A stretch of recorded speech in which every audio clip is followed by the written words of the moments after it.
The rain in Seattle fell with quiet confidence, steady and cold, as if the city itself was holding its breath, and Emma did not know yet that this ordinary evening would quietly change the direction of her life, because when she stepped into the small waterfront coffee shop to escape the weather, she was only thinking about warmth, not fate, not connection, not anything that could last longer than the rain outside, and Daniel was already there, standing a few steps ahead of her in line, tall, calm, looking at the menu as if he had all the time in the world, and there was nothing special about him at first glance, no dramatic entrance, no sudden smile meant to impress, just a man waiting for coffee on a rainy evening. But when he shifted slightly to make room for her and said a polite sorry, their eyes met for a brief second, and something unspoken passed between them, not attraction in a loud sense, but recognition, the kind that feels familiar without explanation, and Emma looked away first, surprised by how noticed she suddenly felt, and while they waited, the silence between them was not awkward, it was calm, almost comfortable, as if both of them were used to being alone but not afraid of company. And when the barista mixed up their orders and Daniel joked lightly about how even coffee gets confused on rainy days, Emma laughed without thinking, a real laugh that surprised her, because it had been a long time since laughter came that easily, and they started talking. Not deeply, not carefully, just naturally, about work, about how the city felt heavy sometimes, about how rain could be annoying but also comforting, and Emma noticed how Daniel listened without interrupting, without trying to lead the conversation somewhere else. And Daniel noticed how Emma spoke honestly, not trying to sound impressive or interesting, just herself, and when their drinks were ready, neither of them rushed to leave, standing there longer than necessary, and it felt strange how quickly time softened around them, and when Daniel asked if she wanted to sit for a few minutes since the rain wasn't slowing down, Emma hesitated only briefly before agreeing, surprising herself again, and they sat by the window, watching people pass by with umbrellas and tired faces, talking about small memories from childhood, favorite places they missed, things they once wanted that life had slowly reshaped, and Emma felt a quiet ease she hadn't felt in years, as if she didn't need to guard every word, and Daniel felt the same, though he wouldn't have admitted it yet, because both of them carried stories they didn't share, past loves that taught them caution, disappointments that made them careful, and when the rain finally eased and the evening grew late, neither wanted to name what this moment was, so they didn't. And Daniel casually asked for her number, not with expectation, just possibility, and Emma gave it without thinking too much, and when they stepped back into the damp streets and went their separate ways, Emma told herself it was nothing, just a pleasant conversation with a stranger, but on the bus ride home, she kept replaying his voice in her head, the way he smiled without effort, and Daniel, walking in the opposite direction, felt an unfamiliar lightness, like something unfinished but welcome. And over the next few days, messages began slowly, not constant, not intense, just short check-ins, shared thoughts about workdays and tired evenings, and then they met again, and again, never calling it a date, never making it heavy, meeting for dinner, for walks near the water, for late coffee when the city felt too loud, and from the start, there was a quiet agreement forming between them without words. They didn't ask about the future, they didn't promise time, they didn't define anything. And that was what made it feel safe, because Emma had once loved deeply and lost herself trying to hold something that didn't want to stay, and Daniel had once believed in forever and watched it end without warning, so this connection, light but meaningful, felt like breathing without pressure, and Emma noticed how Daniel never pushed, never asked for more than she offered, and Daniel noticed how Emma stayed present without demanding certainty, and slowly, without realizing it, they built a rhythm, evenings that belonged to each other, conversations that grew longer, silences that felt warmer, and sometimes Emma would catch herself wanting to reach for his hand but stopping just before doing so, and sometimes Daniel would feel the urge to say something honest and deep but choose quiet instead, because quiet felt safer, and one evening, standing on Daniel's balcony, looking out at the city lights reflecting on wet streets, Emma said softly that this was strange. How easy it all felt without labels, and Daniel agreed, saying maybe strange didn't always mean wrong, and they both smiled, believing that staying undefined protected them from hurt, not knowing yet that feelings do not follow rules, and that what begins quietly can still become powerful, and as the city continued moving around them, unaware, their story had already begun, not with fireworks, not with promises, but with rain, silence, and two people choosing comfort over certainty, unaware of the emotional cost that choice would one day demand. Their connection settled into a pattern that felt easy but carried a quiet tension, because Emma and Daniel moved through each other's lives without names or expectations, meeting after long workdays, sharing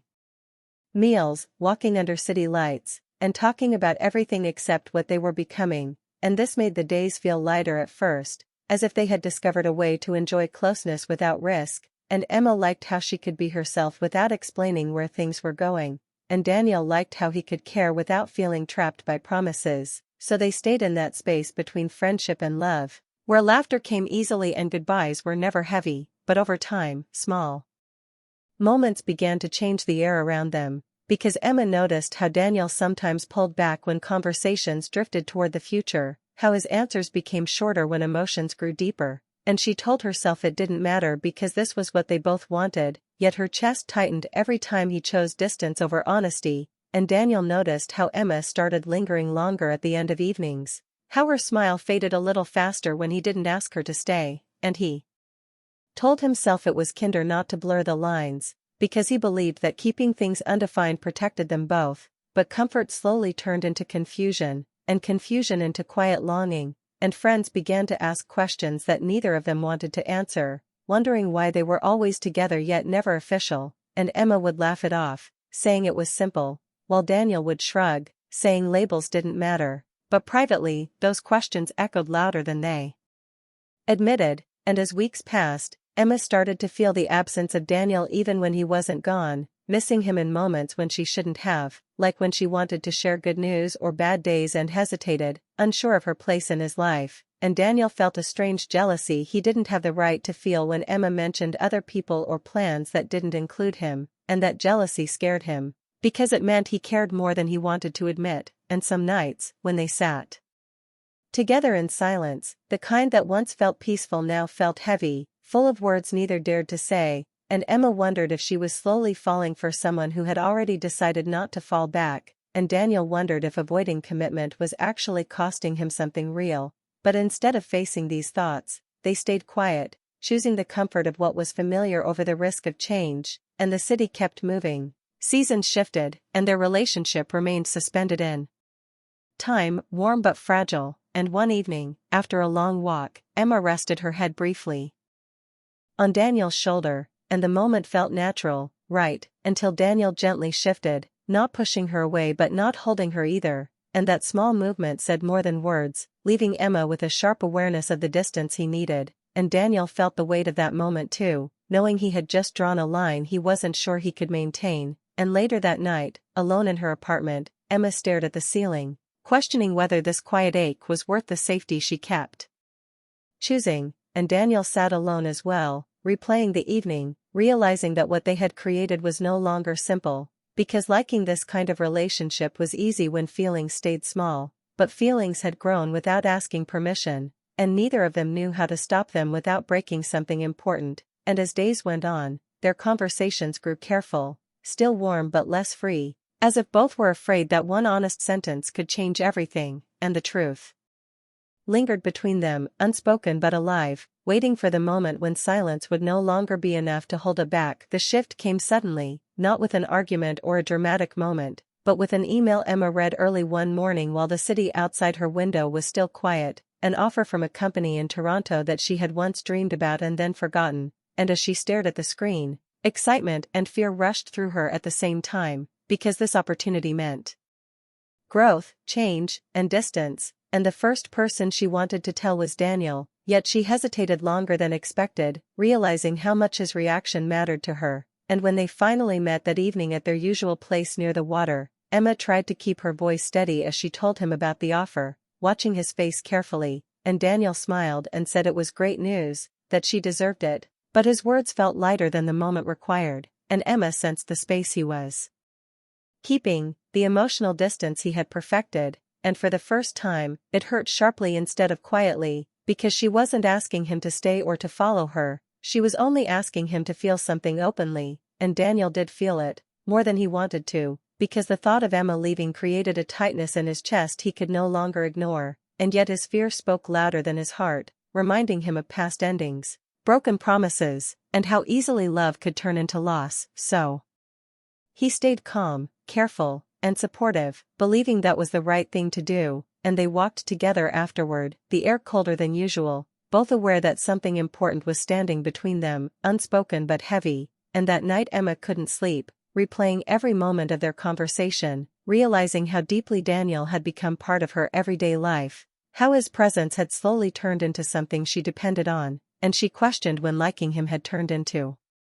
needing him. And Daniel sat alone in his apartment, staring at the city lights, understanding too late that avoiding labels hadn't protected him at all, that it had only delayed the truth he now couldn't escape, that he cared for Emma in a way that was no longer safe or simple. And over the next few days, their messages changed, still kind but slower, as if both were preparing for an ending neither wanted to name. And when Emma finally told Daniel she had accepted the offer, they met again by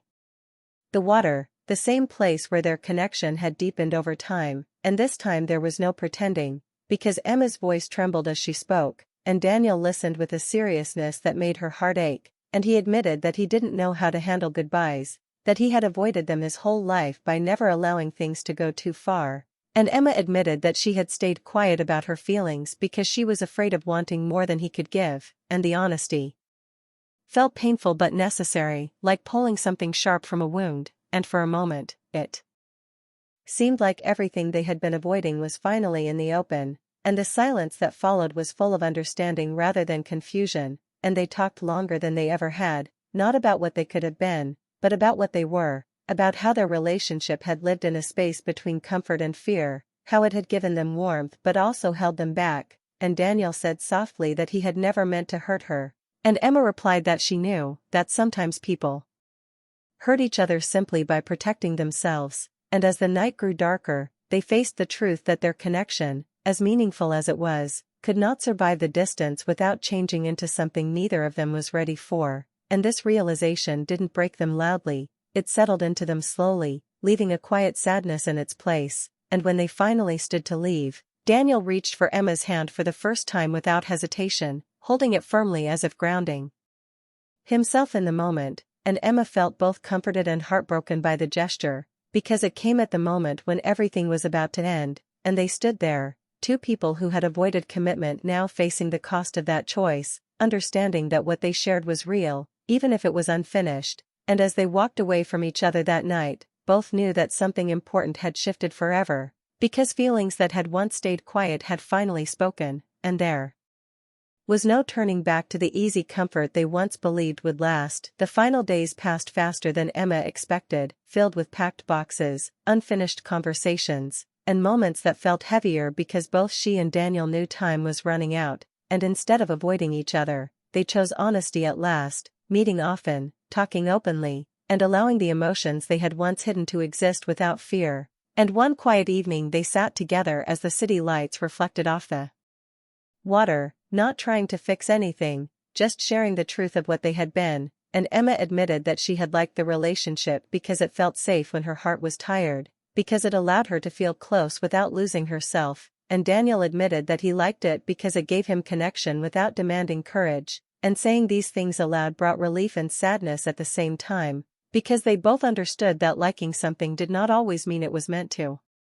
last. And when the day of Emma's departure came, there was no drama, no promises made out of fear, just a long walk together through familiar streets, where memories seemed to sit quietly on every corner, and Daniel spoke about how this relationship had taught him that avoiding commitment did not stop pain, it only delayed it. And Emma spoke about how she learned that protecting her heart too much had kept her from asking for what she truly wanted, and they laughed softly at the irony of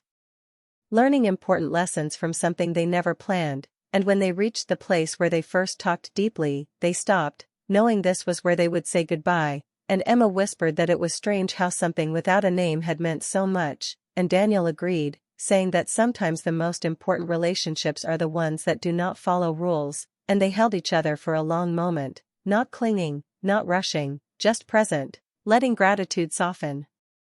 the sadness, and when they finally stepped apart, there was peace in their expressions, because they had chosen respect over regret. And after Emma moved to Toronto, life slowly reshaped itself, new streets, new routines, new challenges, But sometimes she caught herself thinking of Daniel during quiet moments, not with pain, but with warmth, grateful for what the connection had given her. And Daniel, back in Seattle, returned to his routines, but something inside him had changed, because he was no longer content with half feelings or safe distance, and he began to open himself more to the world. Inspired by what he and Emma had shared, and though they did not stay in constant contact, they carried each other forward in small, meaningful ways, as proof that not all love stories are meant to end in togetherness, and that some exist to teach, to heal, and to remind people that even brief connections can be honest, deep, and real. And in the end, they did not regret the strange relationship they liked, because it showed them who they were when fear stepped aside, and that understanding stayed with them long after the goodbye, quiet but lasting.